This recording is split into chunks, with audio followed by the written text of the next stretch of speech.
Вернер фон Браун. Един учен между войната и космоса. Вернер фон Браун е една от най-противоречивите личности в историята на науката. Той е ракетен инженер, който има огромен принос както за германската военна програма през Втората световна война, така и за американската космическа програма, довела до кацането на човека на Луната.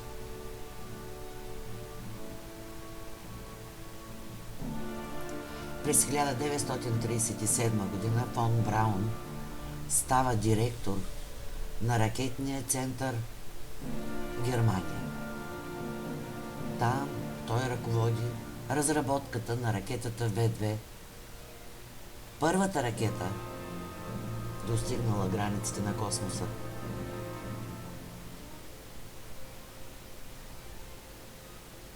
От научна гледна точка това е голямо постижение. От морална сериозен проблем.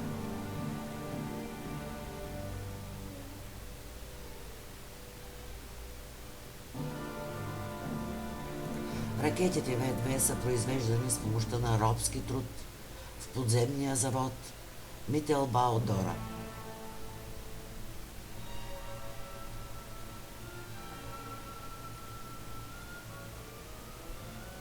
Около 60 000 затворници работят при нечовешки условия, а между 20 000 и 25 000 от тях загиват.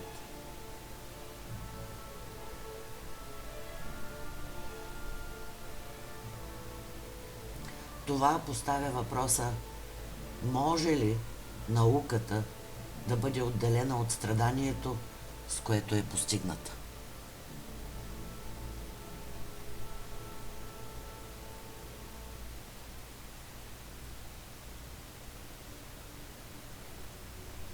След войната фон Браун е отведен в САЩ.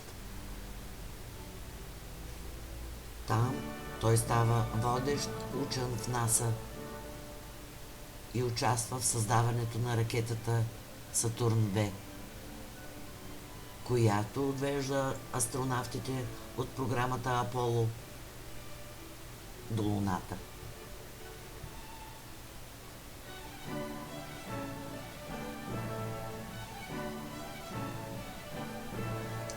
Фон Браун често твърди, че се е интересувал от наука, а не от политика.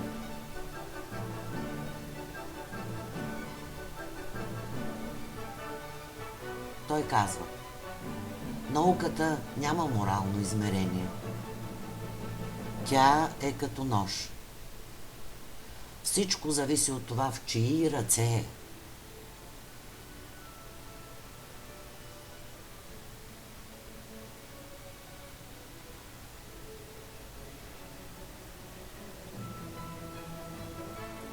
Днес историците продължават да спорят. Гений ли е фон Браун или учен, направил морални компромиси?